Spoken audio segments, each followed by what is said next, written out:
Good morning guys, at kami ay nasa sa loob ng Hilux ni Ahmad Al-Yarabi.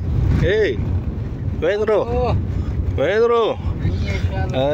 Hanya inshallah. So kami guys ay papunta kami ng Hanya Wells, at kahapon po yun ay nag-trip, so nawalan ng communication sa Escada. So ngayon kami ay babiyahe ng ilang oras papuntang Wells. So yan po ang karsada. Iyan ang aming dinadaan-daanan. Napakaganda ng tanawin dito mga guys. Wala kayong makikita kahit ano, kundi puro buhangin.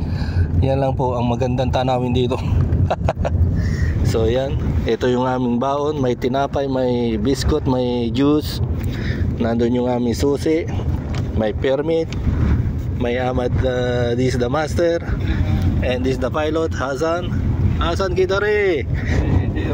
Here okay. And may radyo kami dahil walang signal doon, hindi pwedeng magamit ang cellphone. So yan mga guys ang amin, at titingnan namin kung anong naging problema, bakit namatay yung RTU, yung pinaka power supply. Maybe because of this guy. Maybe because of this Ahmad Yarabi, huh? Maybe AC or what? Okay, bye bye. Let's go. So dito na kami guys sa may RTU. Yan, power on kami dito.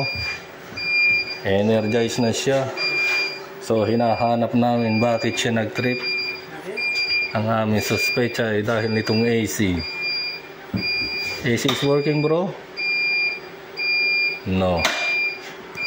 Ito na siya yung aming clear on. Alarm. Close. Okay. Easy. This AC bro, easy bro. Si diary compressor raw. Pupunta ako dito sa labas. Bro, AC. Direktan tumatakbo ang kanyang compressor. Tapos yun ay mag-overload, magti-trip, maapektuhan yung buong RTU. So yan mga guys, nandito kami at nag-obserba nitong problema rito.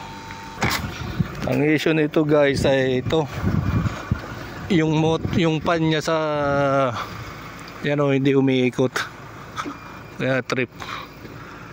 Shoe pan stuck up. Mungkin bearing or motor or capacitor. Check. Ayo, mapi malum, we need to check.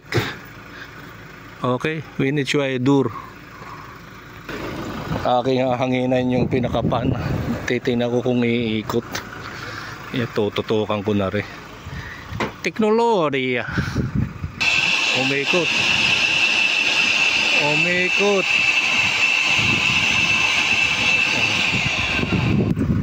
Wait, rotating, see? Rotating,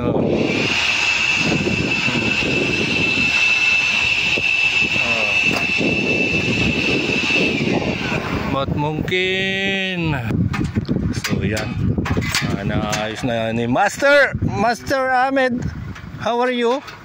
Are you okay bro? Huh? Yeah. Kef, tulo barabar? Oh, tabang bro. Banat bro, banat. At so yan guys, pinakit ko na si Ahmad Yarabi. Siyang na master dito, at ako naman ang maghahawak nitong kwan.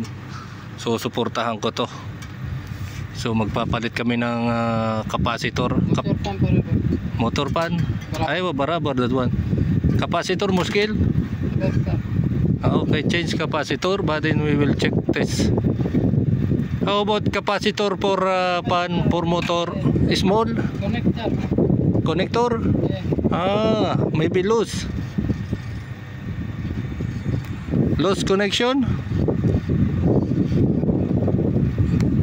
What? Wait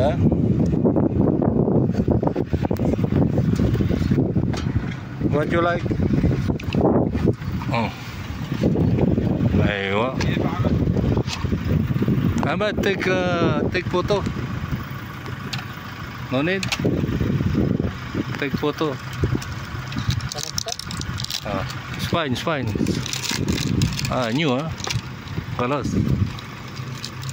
So yan guys, ang ating master Ahmed Aryarabi, magpapalit siya ng contactor para maayos na yan.